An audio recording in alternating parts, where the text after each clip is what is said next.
যে দেখেন বট গাছ, এই বট গাছটার কত সুন্দর দেখেন, এই যে ঝুল নেমে গেছে, অনেক পুরনো হয়ে গেছে এই বট গাছটা। গাছের ডাল দিয়ে দেখো, গাছের ডাল দিয়ে শিকড় বাইর হয়েছে।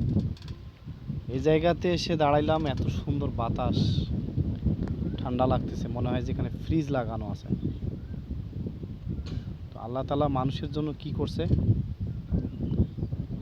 আর মানুষ আল্লাহ তাআলার জন্য কি করে, এটা তার বাস্তব প্রমাণ। দেখেন, এত রোদের তাপ তবুও মনে হচ্ছে না যে এই জায়গায় রোদ আছে। এই জায়গাটা একদম কুল, অসাধারণ একটা পরিবেশ। আমার মনে হয় যে বাংলাদেশে যতগুলো গাছ আছে তার ভিতরে বট গাছের উপরে মনে হয় আর কোনো গাছ নাই। যে এত রোদ থাকার পরেও রোদের তাপ মনে হয় শরীর লাগতেছে না।